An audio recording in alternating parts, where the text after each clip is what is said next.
Durante muitos anos, nós pensamos uma espiritualidade distante do corpo.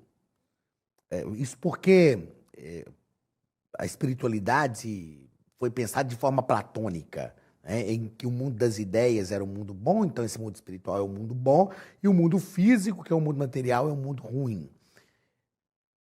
Criou-se a ideia de que o corpo não é bom, até por uma interpretação equivocada de termos da palavra de Deus, ou se referir à carne, não como corpo, mas como desejos carnais, como uma inclinação para as coisas ruins. Nós sabemos que isso foi mudado.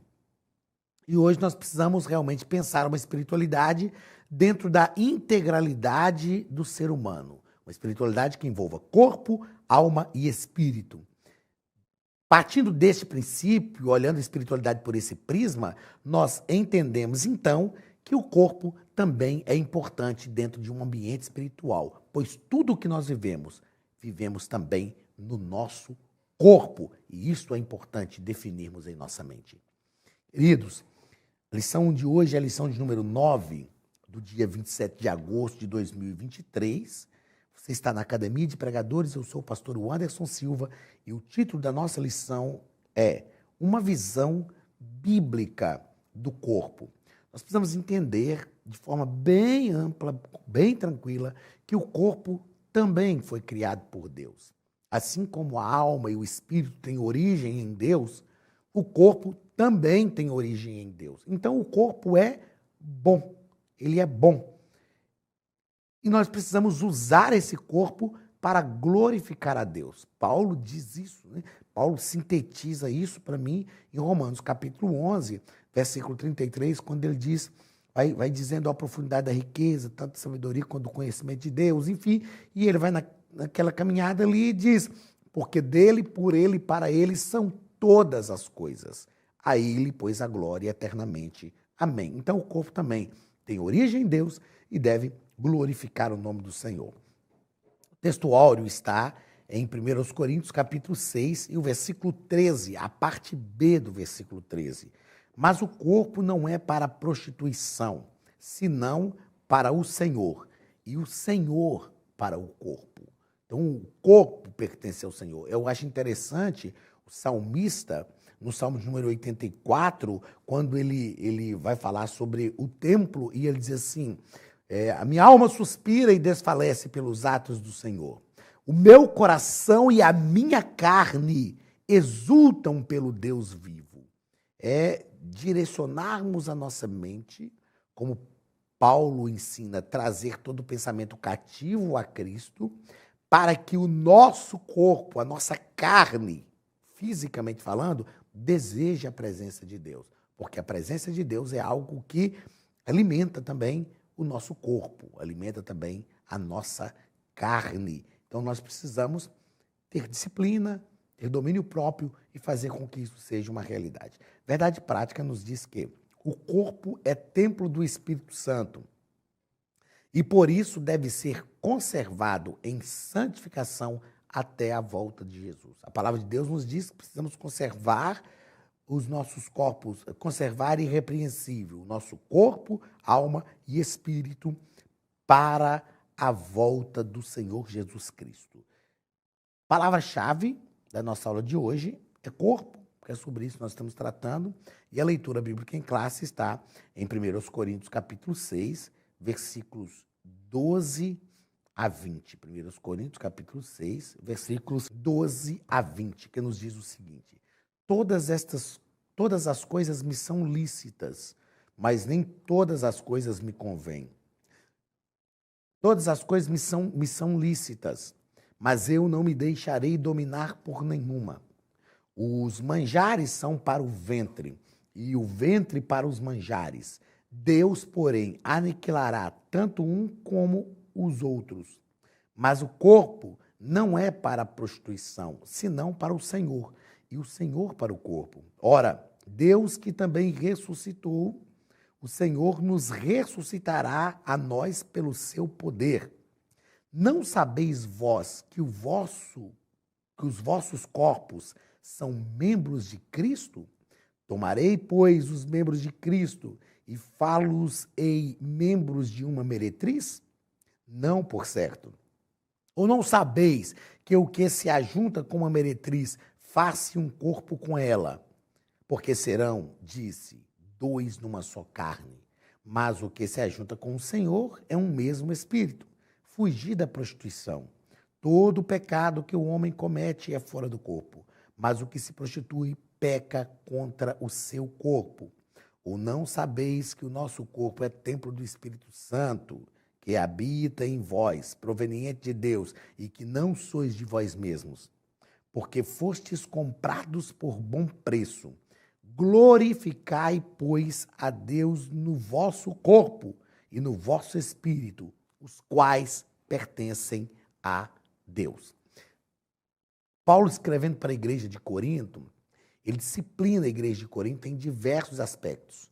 A gente sabe, ao estudar a igreja de Corinto, que foi das comunidades de fé da igreja primitiva, foi uma igreja muito problemática. Era uma igreja que tinha todos os dons, mas era uma igreja que tinha muitos problemas. Aí Paulo disciplina a igreja em todos os aspectos, e ele vai tratar aqui também sobre esta preservação, essa santificação do corpo, sobre guardar este corpo para o Senhor. É só a gente pensar, meus queridos, que nós precisamos glorificar a Deus com tudo o que temos. O nosso corpo também precisa glorificar a Deus. As nossas ações, as nossas atitudes, tudo o que temos precisa glorificar a Deus. Então é só seguirmos nessa direção, só seguirmos neste caminho, seguirmos nesta trajetória, e isto será bênção para a nossa vida.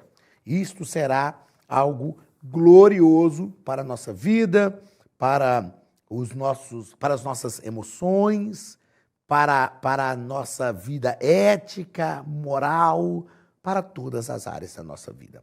Vamos aos comentários da nossa lição. No primeiro ponto, o nosso escritor vai falar sobre a criação do ser humano. No primeiro parágrafo, ele vai tratar sobre a origem da raça humana. O homem é o único ser vivo criado à imagem, meu pai, vamos lá, criado à imagem e semelhança de Deus. O ser humano, o homem, a mulher, não só existiu a partir de um ato direto de Deus, porque todas as demais coisas passaram a existir pela palavra, e disse Deus haja, as coisas existiram. Para criar o ser humano, não. Para criar o homem e a mulher, Deus fez com as suas próprias mãos. Então, já deixa o ser humano aí em um lugar de relevância.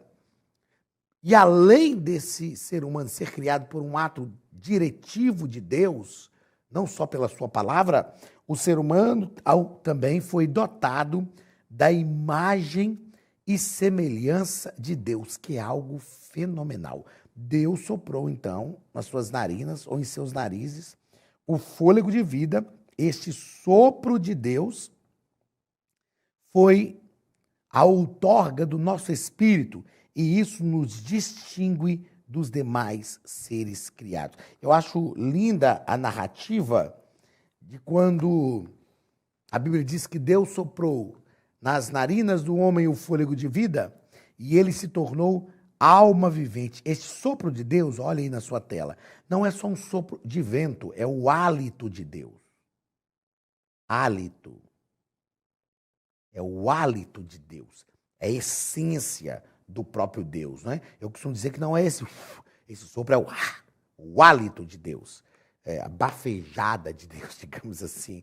Deus soprou nas narinas do homem o fôlego de vida, ele se tornou alma vivente, e há toda uma relevância do ser humano por causa disso. E a prova disso é que Deus disse a Adão: domine sobre tudo, coloque o nome sobre tudo. Então, isso tornou, sim, o ser humano relevante. É claro que eu defendo também aqueles que olham para os animais e são defensores dos animais, né? A Sociedade Protetora dos Animais aí, não é porque nós somos seres humanos, nós somos melhores do que eles no aspecto de querer machucá-los, maltratá-los, não. Mas nós somos seres humanos, somos racionais, Então, temos a imagem e semelhança de Deus, Deus nos dotou para dominar todas as coisas. Então, isso nos torna realmente relevante diante de tudo que Deus criou.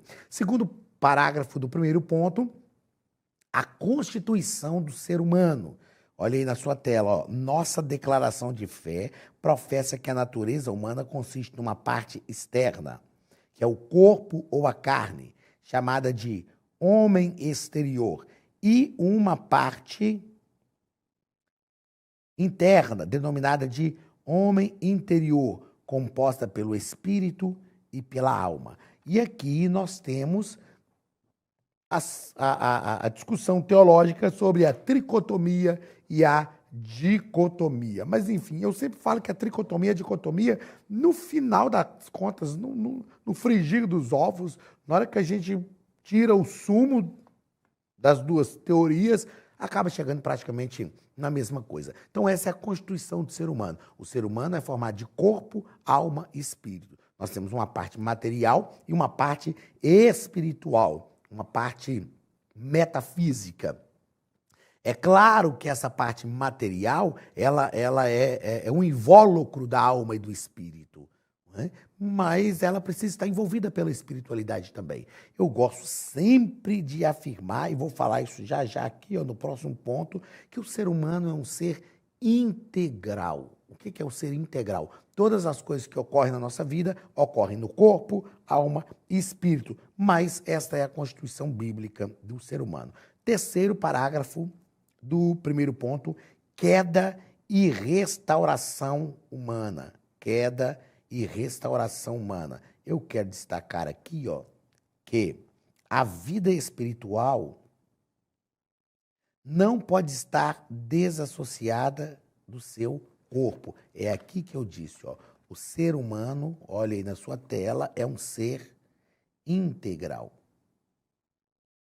Integral. Nós só existimos nessa integralidade humana. Se tirar o corpo, o ser humano subsiste? Não. Não tem como ficar só alma e espírito. Se tirar a alma, tem como ficar corpo e espírito? Também não. Se tirar o espírito, tem como ficar corpo e alma? Também não. Então, nós existimos na nossa integralidade. Essa vida espiritual não pode estar desassociada do corpo. Nós vamos para o céu de corpo, alma e espírito. Quem for destinado ao inferno vai de corpo, alma e espírito. Nós vamos para o céu com o corpo restaurado, mas é corpo, alma e espírito. Então, nosso corpo precisa também estar santificado, precisa estar alimentado pela palavra de Deus. Nosso corpo precisa estar preservado por Deus e estar debaixo da vontade de Deus para a nossa vida. Segundo ponto da nossa lição, a visão bíblica do corpo. Primeiro parágrafo, parte exterior, que é o corpo, né? Nós vamos tratar primeiro aqui dessa parte exterior, que é o corpo. Nosso escritor nos diz aqui que, nos propõe que a carne geralmente é descrita no sentido negativo. Na minha carne não habita bem algum. E esse tom depreciativo diz respeito à natureza pecaminosa do homem e não especificamente ao corpo. Eu já falei sobre isso aqui. Natureza pecaminosa. Então, às vezes, quando nós ouvimos a palavra carne na Bíblia, essa palavra está tratando da natureza pecaminosa. Paulo fala sobre isso, ele fala, em minha carne não habita bem algum. Está falando da natureza pecaminosa, natureza decaída, a natureza que foi corrompida pelo pecado e que precisa realmente se converter, que precisa ser submetida à vontade de Deus. Eu não lembro quem, mas não sei se era Lutero, acho que era Lutero que falava que a natureza carnal e a natureza espiritual são como dois cães bravos que estão se degladiando, que estão lutando um contra o outro. Quem vai vencer? Aquele que eu alimento mais. Então, eu preciso alimentar a minha natureza espiritual. Isso aqui é o homem exterior. Eu preciso alimentá-lo. Eu preciso ler a palavra. E eu recebo essas influências da minha vida espiritual também no meu corpo, também na minha carne. O Espírito Santo habita em nós. Eu costumo orar dizendo, Deus, faça a minha carne te desejar, faça a minha carne tremer diante da presença do seu Espírito, faça a minha carne te querer, o nosso corpo, a nossa carne, não a natureza carnal, né? Porque a natureza carnal tem que estar subjugada. Repito o que eu disse aqui já, Paulo fala que devemos trazer todo o pensamento cativo a Cristo, então a natureza carnal tem que estar subjugada à natureza espiritual. Isso é algo que nós precisamos viver todos os dias. E como nós vivemos isso? Se nós praticarmos disciplinas espirituais, se nós realmente obrigarmos a nossa carne àquilo, mas fica tão ruim falar assim, obrigarmos, é obrigar, gente. Por exemplo, nós sabemos que todo mamífero é preguiçoso. Nós somos mamíferos. Todo mamífero quer comer e dormir, quer se alimentar e dormir. Nós precisamos praticar exercícios físicos, ok? Para que a gente tenha saúde. Então eu preciso obrigar o meu corpo a isso. Eu preciso falar para o meu cérebro, você não está no controle, eu estou no controle. É a razão que controla isso aqui. Isso é domínio próprio. Mas eu tenho uma preguiça de ir para a academia, vai a si mesmo. Tenho uma preguiça de fazer uma corridinha, faz a si mesmo. Tenho uma preguiça de fazer uma caminhada, faz porque é saudável. É bom para o seu corpo. Isso vai ser saudável, isso vai trazer satisfação. É só nós transportarmos essa ideia para as questões espirituais.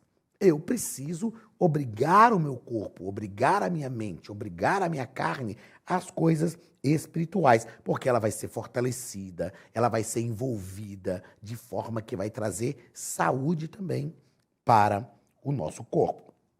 Segundo parágrafo desse segundo ponto, a Academia de Pregadores tem um recado para você. Templo do Espírito Santo.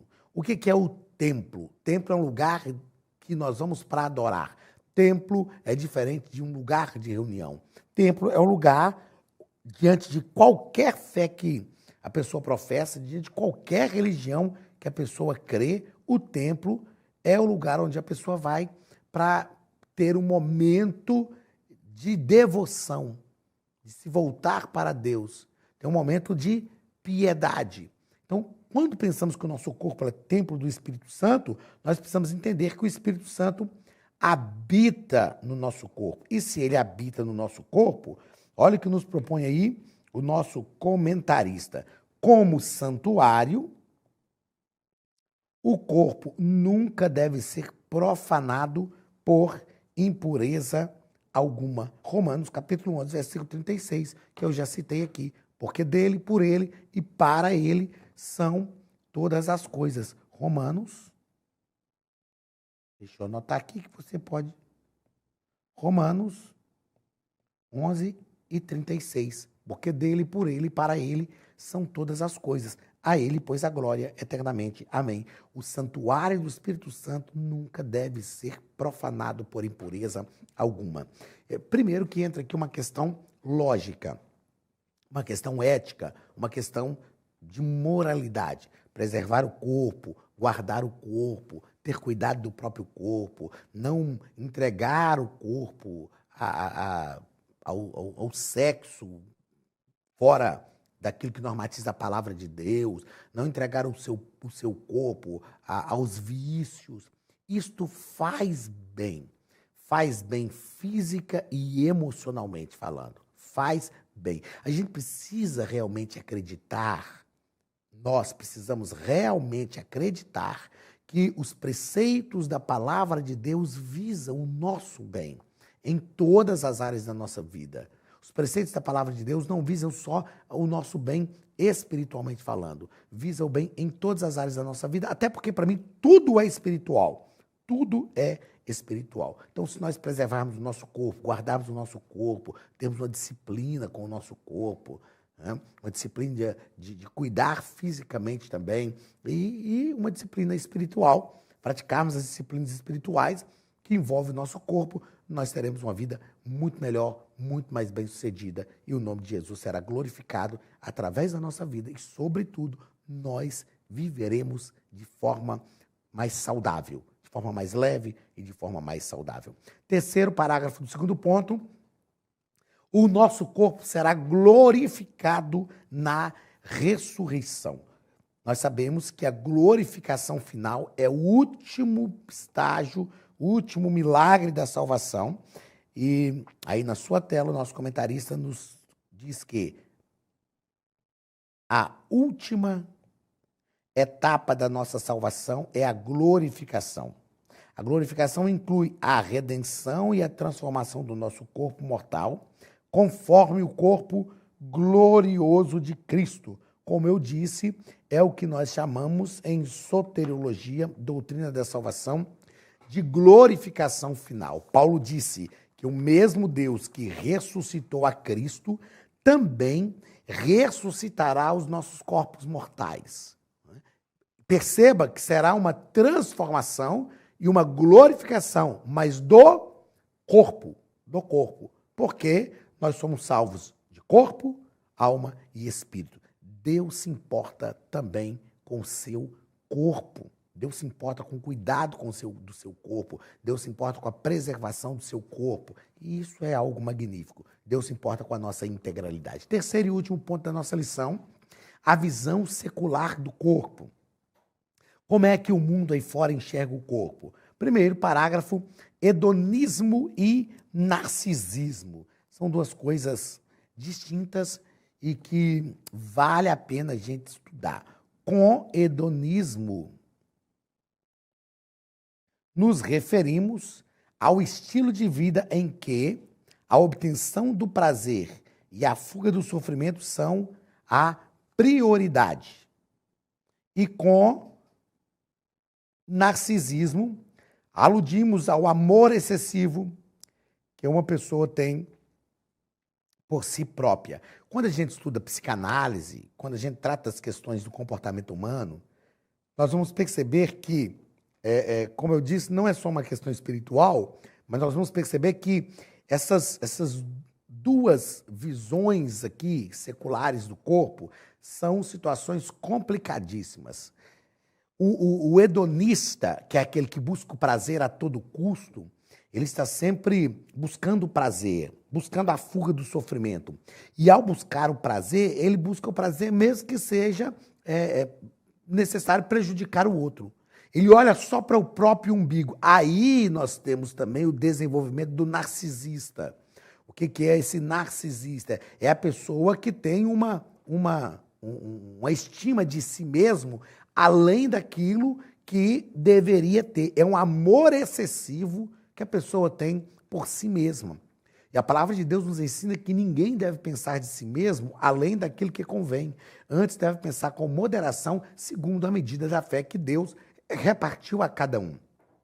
Então precisamos ter cuidado e ter equilíbrio. Cuidado e equilíbrio para nos direcionarmos conforme a vontade de Deus em todas as coisas da nossa vida. A gente deve evitar esse hedonismo, a busca do prazer. É claro que ninguém quer sofrer. Quando nós falamos aqui que o hedonismo é a busca do prazer e a fuga do sofrimento, ninguém quer sofrer, eu também não quero.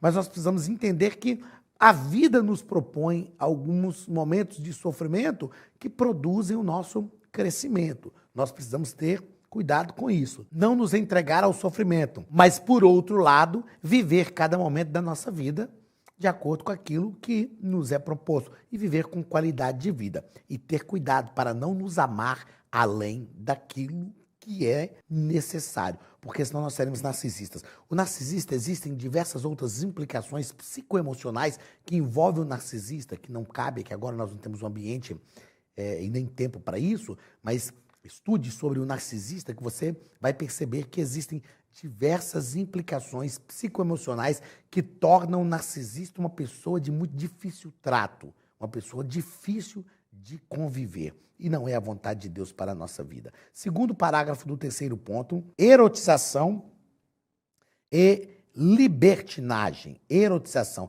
Se tem uma coisa que acontece no nosso mundo hoje é a erotização. As crianças estão sendo erotizadas. A mulher, o homem estão sofrendo a erotização e nós precisamos ter cuidado. Por quê? Olha aí na sua tela que em nossos dias a erotização do corpo é explorada nas mídias, nas artes, nas músicas e nas literaturas. Qual é o objetivo? É seduzir e estimular as práticas sexuais ilícitas. Como resultado, como consequência disso, a licenciosidade, isto é, a conduta sexual desregrada e imoral, prolifera assustadoramente. Então perceba que nada está desvencilhado, existe um sistema, e a gente dá o nome de sistema porque trabalha de forma inteligente, de forma lógica, de forma estruturada, para denegrir a imagem de Deus, mas também para depreciar a humanidade, para depreciar o ser humano. Então, tudo que se faz hoje é voltado para a erotização. É claro que o pai da psicanálise, Freud, ele tratava muito disso, de como as questões sexuais ditam algumas coisas na nossa vida, de como as questões sexuais ditam algumas coisas na nossa vida, como as questões sexuais nos prendem, nos direcionam. Mas nós precisamos ter equilíbrio nessa área também. Nós precisamos ter equilíbrio nessa área. Então, cuidado com a erotização do corpo. Nós já falamos aqui em outras aulas esse negócio, meu corpo, minhas regras. Meu Deus do céu, as pessoas estão assim perdendo a sensatez, perdendo muitas vezes o senso do ridículo. As pessoas estão perdendo o pudor, perdendo essas coisas e envolvidas nessa erotização do corpo. As mídias, as artes, as músicas, as literaturas, tem músicas que dá vergonha de ouvir. Gente, eu não sou assim um velho de 80 anos, é claro que eu estou caminhando para isso, espero chegar lá, mas eu não completei meio século de vida ainda. Embora eu venho de uma geração anterior, mas essa geração é a minha geração também. Eu falo com os meus filhos que eu não tenho uma mente retrógrada, eu não tenho uma mente limitante ou limitada, não tenho. Eu procuro interagir com as características do nosso tempo, com esse mundo globalizado. Só que tem coisa que não dá para abrir mão.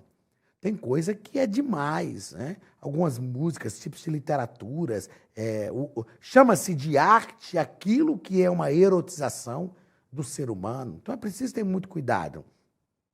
E o objetivo disso é seduzir e levar a simular as práticas sexuais ilícitas. Embora parece que na geração que nós estamos vivendo, as práticas sexuais não estão voltadas mesmo, então somente para a satisfação do prazer sexual. Estão voltadas para o modismo.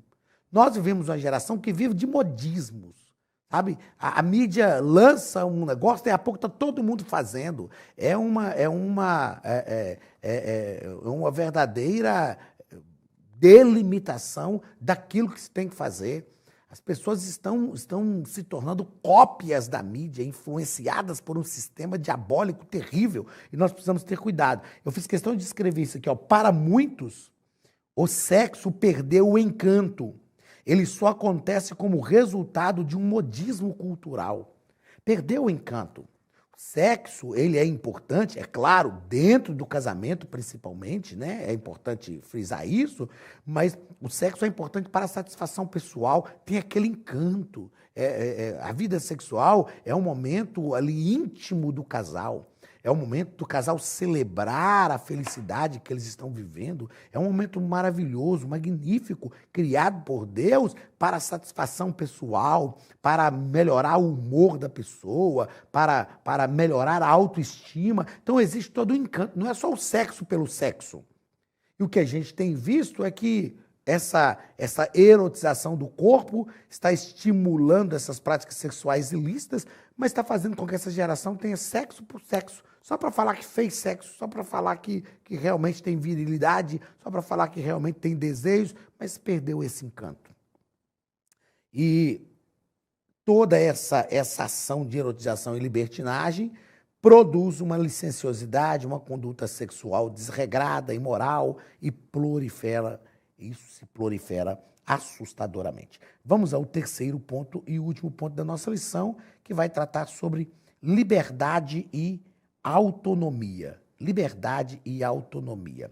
Nosso comentarista, ou nosso escritor, ele diz aqui que a Bíblia atesta que o homem é dotado de livre-arbítrio, ok? E isso indica a autonomia para tomar as próprias decisões e se governar. Porém, somos livres. Porém, todos os nossos atos serão alvos do juízo divino. É o que Salomão fala em Eclesiastes, principalmente com os jovens. Goze a vida conforme o desejo do seu coração, ou seja, faz o que você quiser. Saiba que por todas estas coisas te trará Deus a juízo. Nós precisamos entender que liberdade não quer dizer viver sem lei. Liberdade não quer dizer viver sem lei. Uma coisa é certa, ninguém, em nenhum momento, nenhum de nós, em nenhum momento, somos totalmente livres. Nós temos uma liberdade, mas essa nossa liberdade precisa estar sujeita à moralidade social, sujeita às normas. Ninguém é totalmente livre. Então precisamos ter cuidado porque realmente temos nosso livre-arbítrio, mas nós precisamos ter consciência de que o nosso livre-arbítrio não está dominado pelo pecado. Só em Deus o nosso livre-arbítrio está totalmente livre para exercer as ações que são a vontade de Deus para a nossa vida. Deus não nos escraviza, mas por ter nos criado e ser a nossa fonte de identidade, a nossa essência, tudo que Deus tem para nós é perfeito. Quando nós submetemos a nossa vontade à vontade de Deus, dessa forma, nós somos verdadeiramente livres. É o que Jesus disse. E João descreveu muito bem. Se, pois, o Filho vos libertar, verdadeiramente sereis livres. Que nós tenhamos cuidado para que o nosso corpo não seja instrumento do diabo para nos afastar de Deus, mas que o nosso corpo seja um instrumento de glorificação ao nome de Jesus, que promova o reino de Deus e faça com que o nome de Jesus seja glorificado. Deus te abençoe.